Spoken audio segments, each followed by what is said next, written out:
Assalamu alaikum wa rahmatullah. I'm AbdulWahid, Madinah College Dean, and welcome to a new series where I'll be speaking about, or will be speaking about, mental health, mental well-being, Islamic psychology, and stuff around this topic, inshallah.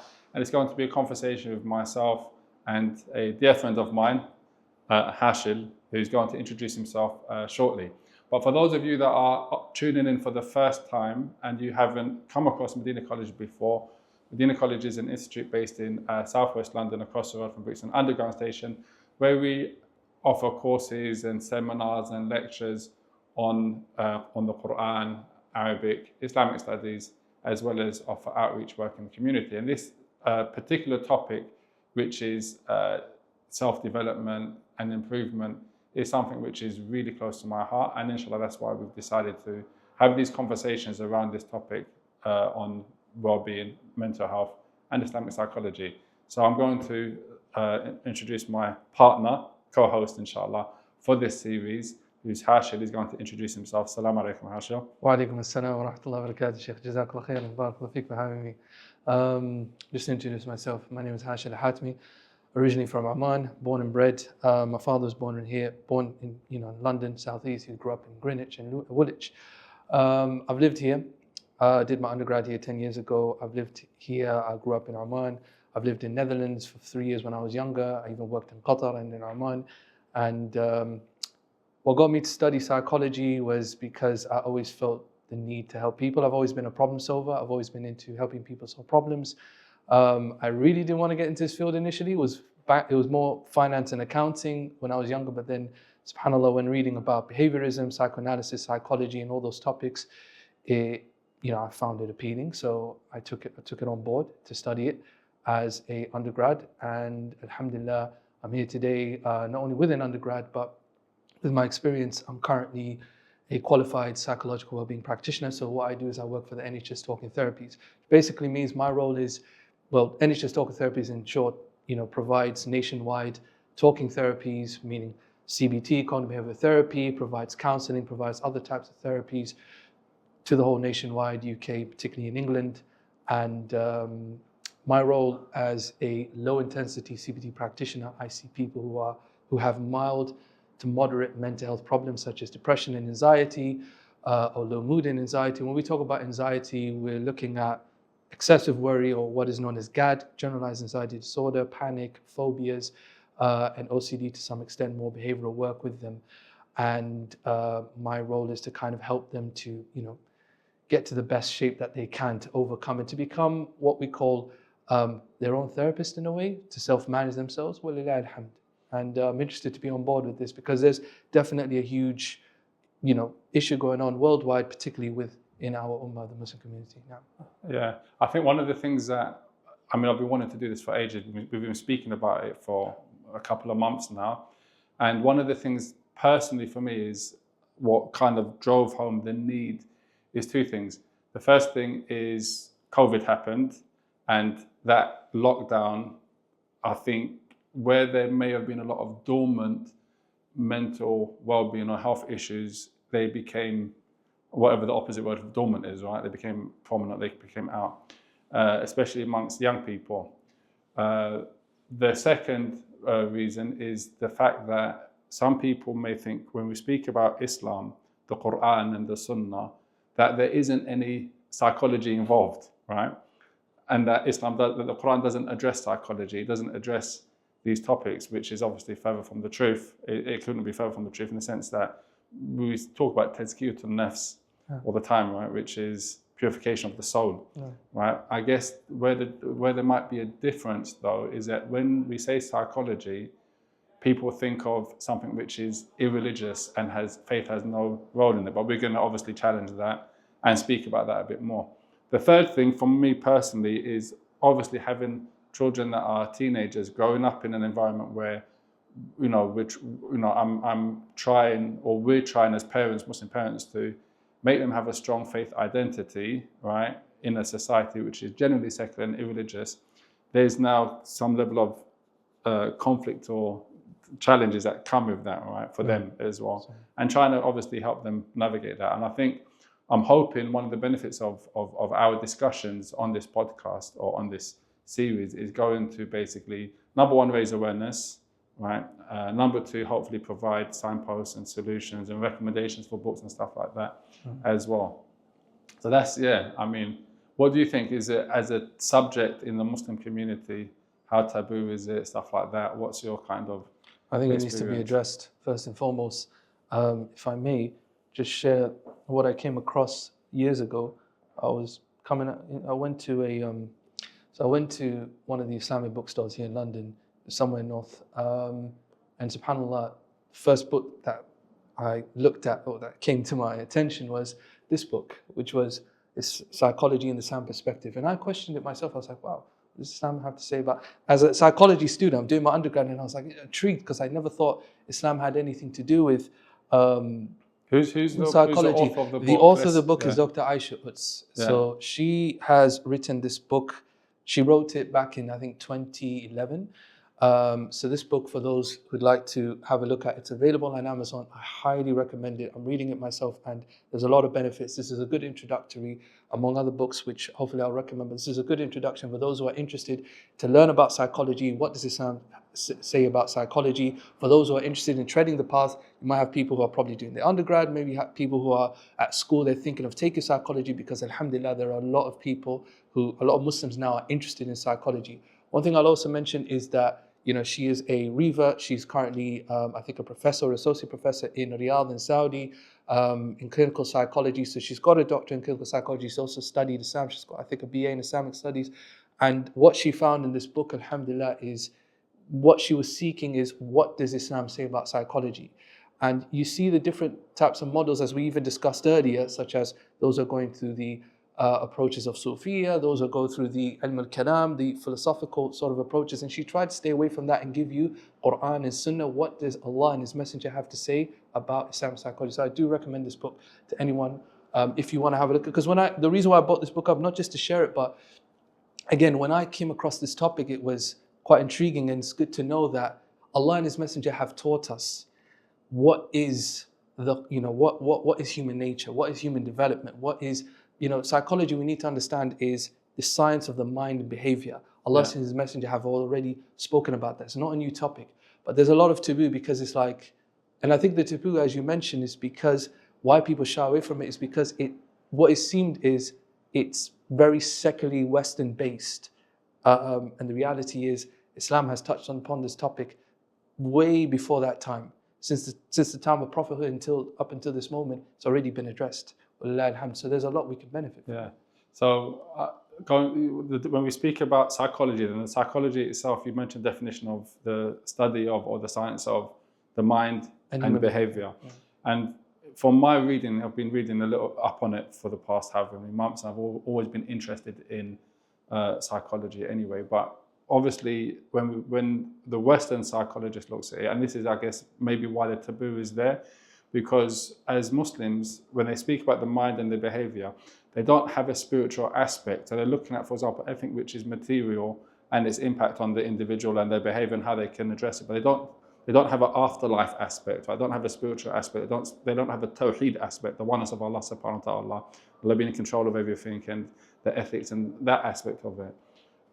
Whereas I think when we looked at the definitions of Islamic psychology specifically, it reintroduces and it centers on the ruh, for example, right, the soul, as well as the behavior. So it brings in obviously the fact that Allah subhanahu wa ta'ala created us, and we have a ruh, and we have a fitra, we have a nafs, which is our behaviors and different types, and how we can benefit ourselves, right? Alhamdulillah, how long you've been doing the talking therapies now with, and what's your experience in dealing with it? Because obviously you do it generally, it's for everybody. It's not just faith-based, right? But at the same time, you've also got your Instagram page where, it's you're dealing with Muslims directly and applying the principles that you've learned with your Islamic knowledge. And I think it's important to mention as well that, alhamdulillah, you also have the Qur'an. You completed the Qur'an memorization, alhamdulillah. And you're currently still studying at Madinah College the Qur'an as well. So, it's not devoid of of that, right? So. What's tell me about your Instagram page, tell me about some of the questions that come up. And afterwards we can maybe speak about the scope of what Islamic psychology covers. Alhamdulillah, jazakum khairan. My Instagram page at the moment is mind_wellbeing coach. Although I haven't been active, as I said, but I'm getting back to it because I'm working on another project which inshallah is in the pipeline that will target the Muslim community. And I get many questions. Alhamdulillah, a lot of brothers and sisters have been benefiting from some of the posts that I've had. Because some of the posts are quite general, because on my Instagram I'm dealing with Muslims, non-Muslims, and alhamdulillah, people are benefiting. A lot of issues, sometimes I give people put on a question on stories, and I get many questions. Some I can answer, some I cannot, and if I cannot, alhamdulillah, one thing that my training has really helped. The experience I have, first of all, is 8 years. Not in talking, I've got that's my general experience, both in clinical experience. In talking therapies, I'm in my second year now, but I've seen a lot over the years. What I can say is a number of questions are, one thing I've learned in my training is that if I can't answer, I can always signpost. I can always lead people to either books or particular individuals and what have you. There's a brother that I know of, Tawfiq Counseling. Sometimes I recommend to him. He's a good brother, Allahumma barak, and he works a lot with Muslims. He's a counselor. So some of the questions like, about OCD, how do I deal with thoughts? People are asking me about low self-esteem. People are asking me about depression. People are asking me about, questions around anxiety and panic. How do I deal with these panicky symptoms? How do I deal with phobia? How do I deal with a lot of intrusive thoughts? Some people are like, I keep thinking about the past and I'm struggling to really let go of the past, which are serious issues. They're not easy to deal with, but there are ways. I have, through my practice, I've got ways and techniques that I can help. And if I can't, then I'll always, recommend people to the right people. Yeah. So when you've done the Q&As on the thingy, on your Instagram page, right, there's questions.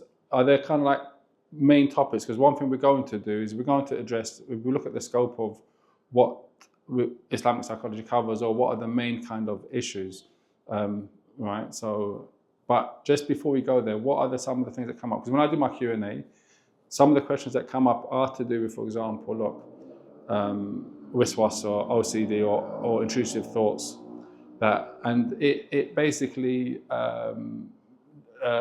debilitates people, right? So obviously we're speaking about things that have an impact on a person's daily life, and that's why they want help. Yeah. And that's why to speak about it and to find solutions and ways in which they can manage, fundamentally, right? So there's things that debilitate, whether it's OCD or other things, right?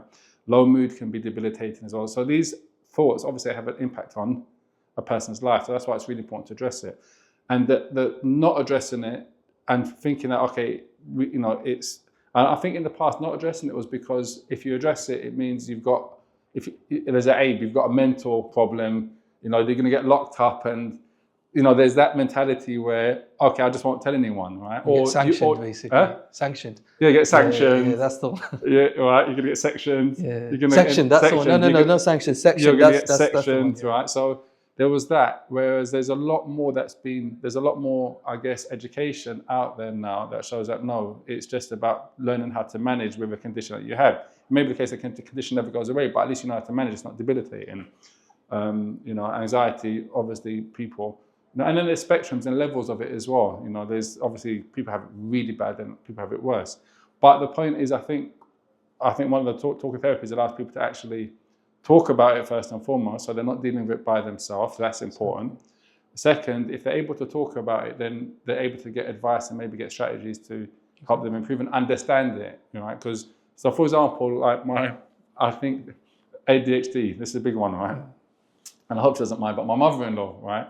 So she basically found out she had ADHD quite late. And her finding out, one of the things she said was it allowed me to help understand, for example, why those behaviors were like that, basically. So where before I thought something's wrong with me. Do you get what I mean? Or you might think something's wrong with you. So even just being diagnosed, for example, for want of a better word, that, okay, this is what the issue is. Now you can read up on it, it allows you to kind of, handle it or manage it better, right? 100%. I have a relative actually back home who has dyslexia, and subhanAllah, his brother was actually telling me this, that he struggled throughout school. So growing up, you know, just people who have dyslexia or some form of like a difficulty, it's hard, you know, to kind of like cope with school, especially when you've got these difficulties, and more so at home. So if your family, parents, they don't understand what's going on. So he grew up, you know, his dad calling him, no, you're just an idiot, that's why you're struggling. But when he found out he actually does have dyslexia, it made sense to him. Okay, I did struggle for a reason. It wasn't just because I was being labeled dumb or you're stupid or something. Yeah, because that's the reality. And a lot of people are, it's especially when it comes to issues like ADHD and other sort of difficulties and autism. So we've got this long 5-year waiting list that's going on at the moment, but people just want to know, you know, is it, you know, something I can work on? Others is just relieving just to know that I've got something, because knowing is better than not knowing. So if I know I've got something which brings out clarity, so clarity is better than, you know, certainty is better than uncertainty. So when I know that I've got something, then I can find a way to work on it. It starts to make sense, especially if it's like later on in life that I discover that I've had these issues. And it can be reassuring, but it's just one of the, again, maybe coming back to taboo, is that when you find someone is acting quite perhaps abnormal, or, you know, not in a normal, you know, something that's outside of normality, what's going on for themselves and for the people around them.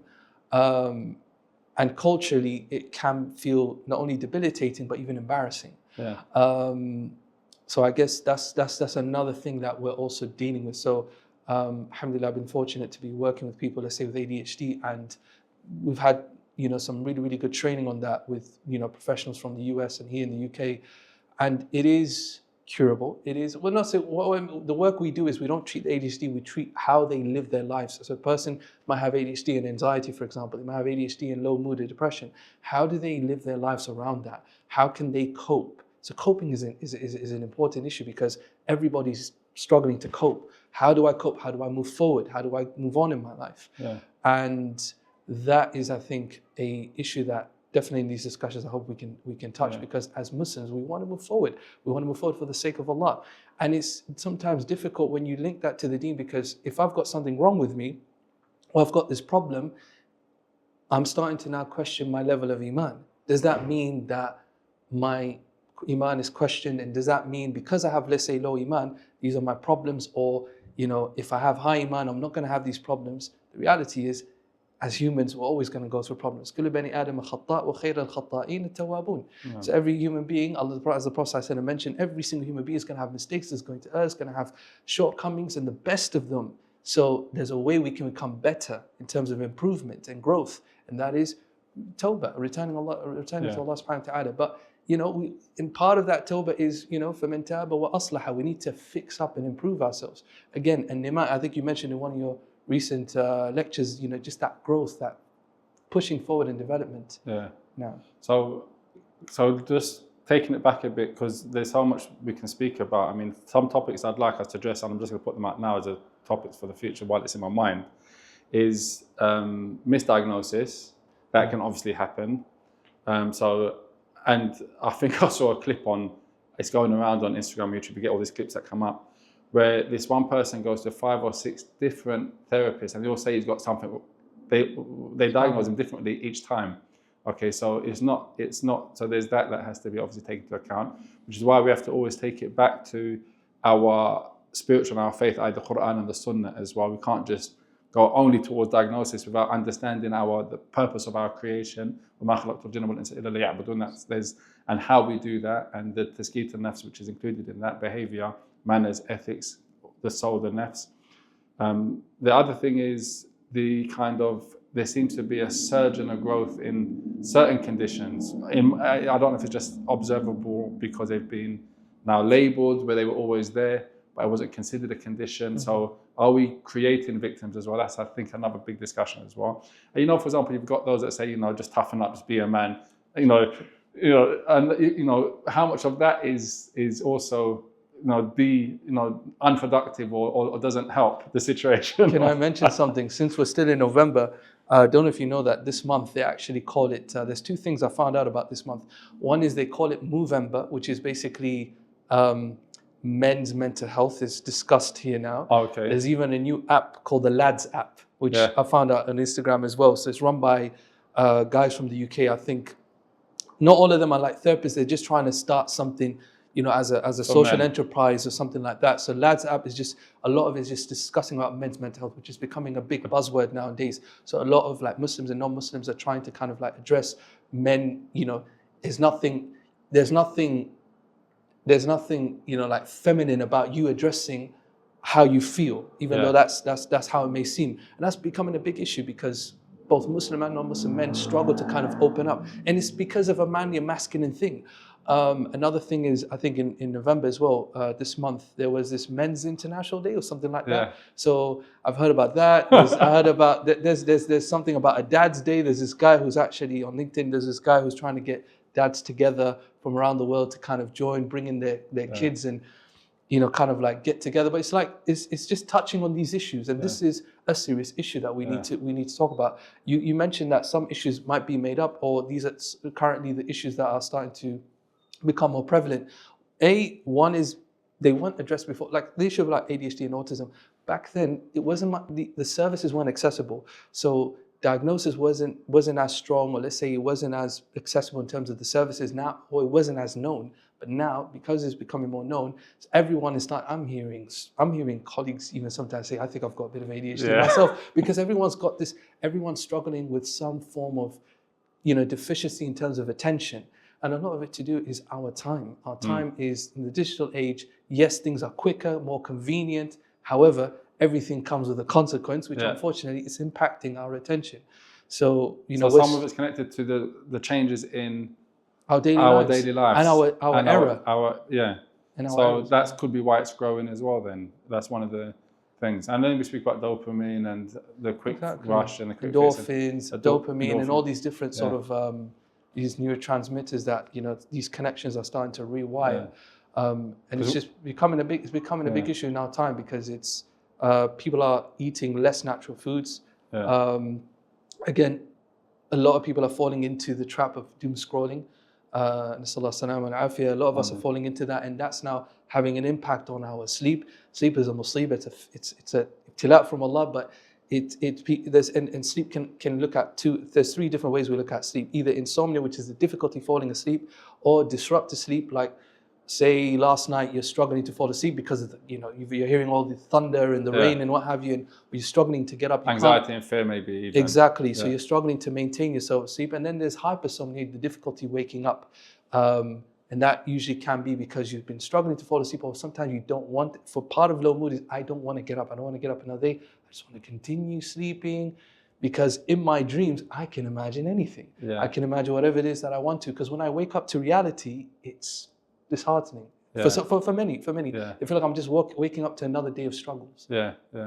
So this is I think one of the key points and why it's important for us to talk about it, is that how your mental well-being has physical implications, basically, in real life implications, and it's important to take it back to recognize that. I mean, for men's mental being, I mean, what's it called? Movember, right? Movember, that's what they call it. Without taking the whole month, it's still an important topic that has to be addressed every month, obviously. Throughout the year. And throughout the year, basically, So, I mean, there's so much to kind of talk about. I think if we was to speak about let's talk about the mental well-being conditions, right? What are the things that affect your mental well-being that are commonly spoken about? Let's just maybe go through a list of them, and then hopefully that will set us up for, weekly or monthly or whenever we meet up for this conversation, to deal with one at a time, or two if they overlap, right? In informal ways, an informal conversation, right? So the ones I can think of, I'll start with a few. I'll start with three, then you can maybe continue. Okay. I'll take all the easy ones. So ADHD. We'll speak about what each one is generally. Anxiety and self-harm. I'm going to put that there. It's a behavior, it's not a mental, but it comes from somewhere, right? True. So we're looking at things which are mental, and also things which... It's a big problem. It's a huge problem. There's a growth in self-harm for some reason, I don't know. So these are three that I can think of. Do you want to add to that list, some of the common ones? Definitely depression. Grief, loss. I could even add this is a big topic a lot of people are struggling with, is this long, trauma. Let's say trauma. People have been traumatized in different ways, and that in itself is, it could be complex. It could be childhood trauma. A lot of people are going through that, and they're struggling to kind of let go of issues or the way it's affecting them today, and so on and so forth. I don't know if I could add a few more. I mean, these are issues that are going on nowadays. I don't know if this is one of the topics we can discuss. There's this issue regarding that's impacting people's marriage, and there's a lot of divorces. So you have people who are going through divorces. So, for example, in a divorce, a lot of people can see how it can impact the female, the sister, for example. She's become divorced. How is she going to manage her life? It also has an impact on the brother who gets also divorced. Again, when it comes to marriages, how do you maintain that? Another issue is dealing with parents who might not be as understanding. People have a lot of challenges with dealing with challenging parents. Another thing is stress, which is a huge area. In terms of stress, one of the major factors, and this is like consensus, that work is at the top of the reasons for why there's high levels of stress. Work, social well-being. We're talking about housing issues nowadays, cost of living crisis, financial anxiety or financial well-being is becoming a big issue. So people are struggling left, right, and center. And there's loads of topics. I can't think of too many out of my head, but so there's many. There's a lot that can be covered basically. Also, just to add to that list, addictions. Addiction seems to be, whether it's addictions to pornography, addictions to gambling, addictions to drinking, right? It's something which people won't speak about because of the shame connected to it. Exactly. So then it becomes self-perpetuating, where because you're unable to kind of open up about it, then it's hard to get help because you have to admit to do something which is shameful, right? But the point is, the cure begins by actually mentioning it, which is also, on a side note, there's a lot of kind of awareness being raised about it, stopping porn. So there's more coming out about it, right? But I think it's only connected to porn. I don't think it's as connected to drugs, drug misuse, or gambling, for example, right? And that has an impact on families as well, in relationships. It does. Can I add, you added something earlier about being as a parent and navigating the life of children. And one thing that we're seeing nowadays, and this has been an issue going on for many, many, many years, and that is peer pressure. And peer pressure is even worse at the moment with the current fitting that are going around and what's being imposed. So that is another thing that a lot of youngsters, I say, are struggling with. Uni, there's a lot of challenges at uni and college and sixth form. There's a lot of challenges with people who have, one thing I'm working on nowadays, my current new role, which is people who have long-term conditions. So, and I've worked with this before when I was back in Oman, and that is people have long-term conditions or long-term health conditions, whether it be diabetes, cancer, pain management and all of that, fibromyalgia and the lot. People struggle to navigate life with these different things. So, and the struggle here is, how do I accept it? How do I accept qadr? Qadr is something that's not difficult. It's difficult to accept. It takes an effort for me to accept my current situation. What is Islamic psychology? How do we kind of work through it? Because again, secular version, for them, they exclude Allah subhanahu wa ta'ala, the spiritual side of things. They exclude the faith-based, the religious-based side of things. So Allah subhanahu wa ta'ala is not involved in your life. Whereas Islam says Allah subhanahu wa ta'ala is the one who runs the equation. He's not out of the equation, He owns the equation, where we are part of the equation. And therefore, as you mentioned, وَمَا خَلَقْتُ الْجِنَّ وَالْإِنسَ إِلَّا لِيَعْبُدُونِ. Once you understand your purpose, everything makes sense. Because one of the struggles that a lot of people have nowadays is coming back to that purpose. The Sha'ar says, وَمَا خلق الإنسان إلا لغاية وما ترك الإنسان في الأرض مهملا. Allah subhanahu wa ta'ala, He has created us for a ghaya, for a purpose, except there's a purpose. And He has not left us muhmala, yani He's not left us to abandoned in this world. We have a purpose, and that is ibadatullahi wahda. But once we fulfill that purpose, then we can move on to living a life of prosperity. So this is where I guess knowledge is key, in the sense of to know what the Islamic worldview is, basically, what the Qur'an, what the Sunnah says about the different aspects, the nafs, the fitrah, then the ethics, the morals and the manners, the behaviors and stuff like that. Having that basic understanding is obviously key as well. And also, in addition to addiction, something that we haven't touched on yet, but we'll do it throughout the episodes, is OCD. OCD is a big one as well that comes up a lot. Even when I do question and answers, on my Instagram, OCD comes up. Balancing, i.e. the stresses of balancing between studies and deen and dunya, they say. But really, this is an issue of talking about the stress of trying to stay on your deen while managing a successful dunya. And I think even a lot of the classicals, when we speak about tazkiyat an-nafs, for example, or we speak about what people are searching for, it's always the same thing. People are searching for happiness. We were speaking about the book that I did a course on recently, which is Sheikh AbdulWahid and Hashil's book on al-wasa'il al-mufida li hayat al-sa'ida, right? The means to a happy life. And Muslim scholars have authored on that topic for a long time, right? On sorrow and anxieties, on happiness, and I think if we said, for example, everyone's looking for a happy, successful life, generally speaking, then there's a methodology and there's a way to get about that, but without taking away the fact that it's never going to be a complete bed of roses the whole entire time. You're going to have ups and downs. You have to know that, because, like you said, qadr, right?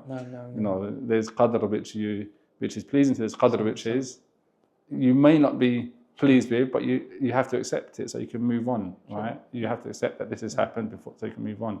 Then I don't know what stages of grief they speak about. Denial being one of them. Then, I'm not sure. I just add, you touched on the issue of everybody's looking for happiness, and right now we're living at an age where there's a lot of how-tos. You go on YouTube, there's a lot of how to this, how to that, how to this, and everyone's talking about happiness, success, these buzzwords. And you mentioned it earlier in one of your talks about like business and wealth, how to build that, and everyone's looking for happiness. Islam has already answered that. And the thing is, we're falling into this trap. اتبعون سنن من كان قبلكم. The Prophet says you're going to fall into those traps, the traps of the previous generations. We're going to follow them, until we, even if they were to go into a lizard hole, we would jump in there with them. So it's important for us to understand let's not get stuck into this trap or this mirage that everyone's living. Everyone is trying to search for happiness. Happiness has been addressed, walillah alhamd, by the Kitab and the Sunnah on how we can attain it. And طبعا, if I may, just share that book that you mentioned earlier, which was, I didn't bring it with me, but anyway, the book by Abdulrahman al-Sa'di. There's the English translation for those who want to have a look. It's available. I think Dar es-Salaam is called the 8 Steps to Happiness. 8 Steps to Happiness. A translation, very good translation. And if any of you are watching, can read Arabic, I would definitely recommend that book. It's a very short book, but very, very beneficial. He really touches on beautiful topics, especially when it comes to understanding. If I can mention one ayah, Allah subhanahu wa ta'ala says, وَكُنْتُمْ خَيْرَ أُمَّةٍ أُخْرِجَتْ لِلنَّاسِ. You are the best of mankind, best generation to come out of mankind. Why? تَأْمُرُونَ بِالْمَعْرُوفِ وَتَنْهَوْنَ عَنِ الْمُنكَرِ. You enjoy that which is good and you forbid the evil. Okay, but there's so many people who do that. There's so many people from now, the past, who do that. But they miss something, they miss a piece of the puzzle that makes it incomplete. What is that piece? وَتُؤْمِنُونَ بِاللَّهِ. الْإِيمَانُ بِاللَّهِ, that is belief in Allah subhanahu wa ta'ala, belief in Allah subhanahu wa ta'ala, which is tawheed, that is the missing puzzle. Allah added that over there. وَتُؤْمِنُونَ بِاللَّهِ, that's what everybody else who have the other two, they miss out on this part, and this is one of the reasons why we are the greatest of ummahs, because we have those two plus al-iman billah. Because other people can do good, they can forbid the evil. A lot of people are doing that nowadays, and they've been doing that for generations before us. But did they have that missing piece of the puzzle which makes it complete? Al-iman billah. Without that, we've got issues. And if you can hold up that book there, that one by Islamic Psychology, I think this is a great introduction. This is an introduction, and a lot of what we're speaking about, we're going to be utilizing some of the aspects of what that Hussein Rasul mentions in his book. He's a professor in Islamic psychology, and I think, and this is touching on that point, that what's happening now in the past maybe 50 years, 60 years, or less, 40, 50 years, is reframing psychology and not just taking the Western model of psychology, but actually reimagining it so that it's actually in line with Islamic principles and values, and based upon the Qur'an, based upon the Sunnah, And it's not something which wasn't done before anyway. Like we mentioned at the beginning, a lot of the works in the past spoke about happiness, anxiety, spoke about ilm al-nafs. Tazkiyat al-nafs is the purification of the soul. So it looks at the spiritual, the soul, as well as the behaviors that help you to purify the soul. Sure. But as we know, Iman, right, is belief and actions. They're connected, right? So you can't have just actions that you're going to change without having a certain belief as well, right? So they're intertwined basically. And that's what a lot of the work recently is done that we're going to be using for this. So if we can just kind of like summarize a bunch of topics that we hope to cover in the next sessions, inshallah. So we said anxiety, low mood, depression. We said ADHD, addictions. We touched on stresses, I think navigating and stress. We could talk about navigating, especially as Muslims, like whatever level you are, as a student at uni, college, working or whatever. Just how do you manage these different stresses, managing expectations. OCD. We're going to look at it as well, and then also hopefully we're also through the discussions and conversations. Hopefully, people can benefit, but also provide frameworks, that can either allow people to find ways to manage better, or at the least look up what they need to do and start to become more aware, self-aware of whatever it is that they're going through and how to best manage and deal with it, basically, and then signpost to books and stuff like that. Exactly. One thing I'd like to add is, definitely, I hope in the series that although my main area is in kind of like cognitive behavioral therapy, I do a bit of motivational interviewing as well. And I am trying to expand in terms of like the different modalities that I work on. But I definitely, understanding how some of these sort of modalities and treatments can even be used, especially when it comes to whether Muslims are practicing, Muslims are trying to get closer to Allah subhanahu wa ta'ala, you can use these areas. And they're really, really achievable because a lot of people struggle in so many different ways. So I hope in the series that we can, inshallah, touch light on a number of issues that can benefit people. And one of the other things that Hussein does in his works is he mentions, for example, defines what Islamic psychology is.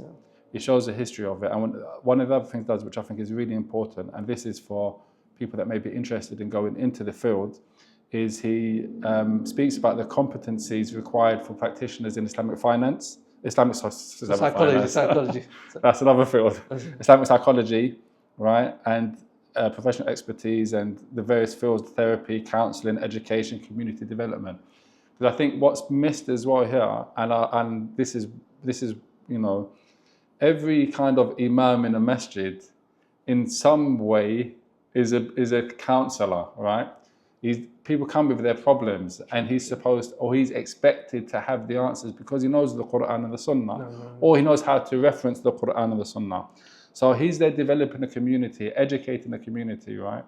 And at the same time, he's doing counselling skills, right? I mean, myself personally, one of the things that made me do, for example, mediation and arbitration, was realizing that I may have had the understanding from the Qur'an and Sunnah, for example. I'm able to reference and go back, but the competencies and the way in which you manage, like the kind of the processes and stuff like that, it wasn't there. So I went and did a degree in arbitration, or I did a master's postgraduate studies that included arbitration and mediation, because I was dealing with family problems, right?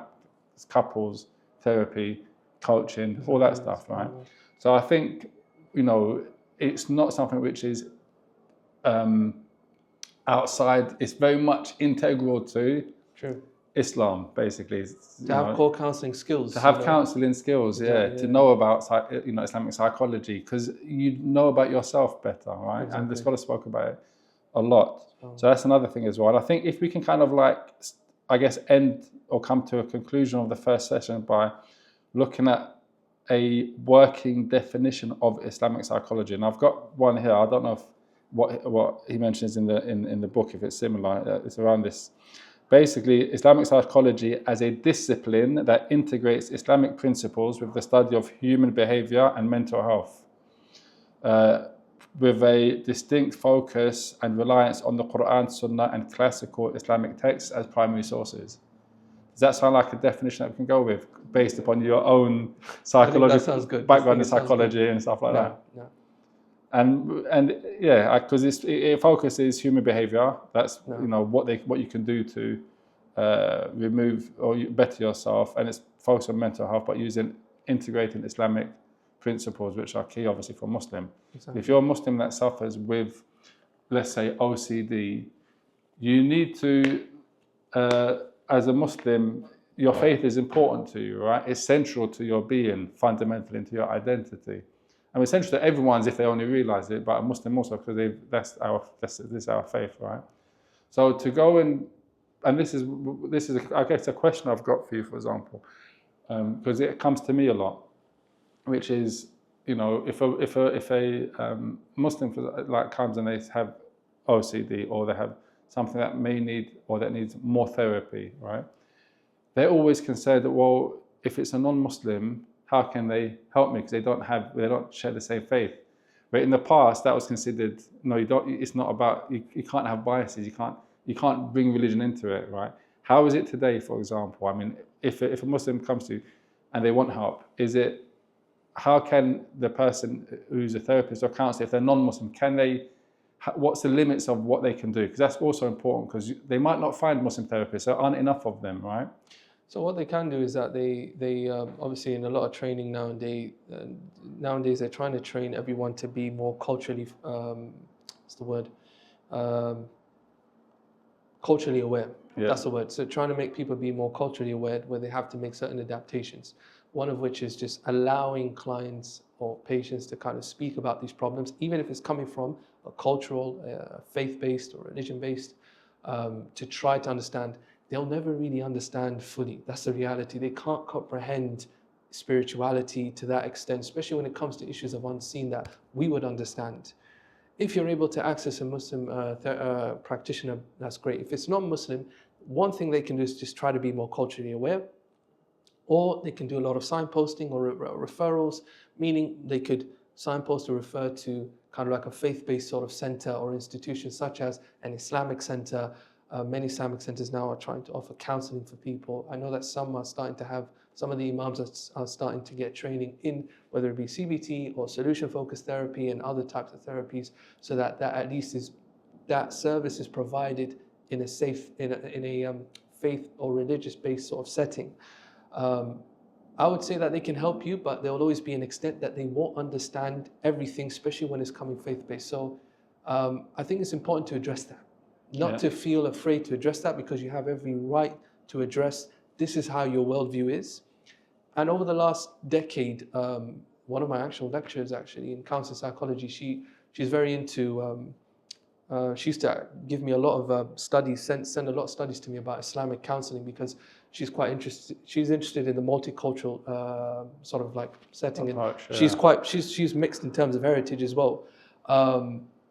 But I guess it's becoming more acceptable that there are ways we can look at it. If a person can be culturally aware and they can work through that in their treatment, or if there are those struggles, there's the option of signposting, referrals, and so on and so forth. Yeah. I think that's important. Yeah. Yeah. Is there anything else you kind of want to just touch on before we close or finish today's conversation on? Wallahi, I know we'll touch on this topic. We'll touch on this topic soon, inshallah, but I just want to quote the ayah of Allah subhanahu wa ta'ala, فَإِنَّ مَعَ الْعُسْرِ يُسْرًا إِنَّ مَعَ الْعُسْرِ يُسْرًا. Every hardship, there will be ease to come. You just need to take the first step, and Allah subhanahu wa ta'ala, He will do the rest, bi'idhnillahi ta'ala. Just put your faith in Allah and speak up, meaning seek help. Don't go through this on your own. Try to seek help. Help is available, and bi'idhnillahi ta'ala, there are solutions to your problems. Inshallah, so that's it. I think we're going to wrap it up anyway. And inshallah, I ask Allah subhanahu wa ta'ala to hopefully make it something that we can, inshallah, we're not psychotherapists, obviously this is just introductions to the topic, and we're going to be hopefully signposting as well throughout there as we discuss the topics as well. Yeah. But it's inshallah, I'm happy that we've actually started the conversation. I think it's really important. Right? So thanks for coming. Yeah, it's been about time. We're talking for a long time. Yeah, and also as well, hopefully we'll have other I mean, if you've got any topics, for example, that you want to be specifically addressed or spoken about, then you can send them in via messages on your Instagram or my Instagram, or in the comments on this video. And also, we're going to be hopefully hosting as well other students that are currently in their postgraduate studies in this topic of psychology, Muslim students, as well as professionals, whoever we can get on, basically. Hopefully that's something that we want to do as well, inshallah, in the coming series. So, jazakallah khair, barakallahu fikum. And until the next one, assalamu alaikum wa rahmatullah. Wa alaikum assalam wa rahmatullahi wa barakatuh.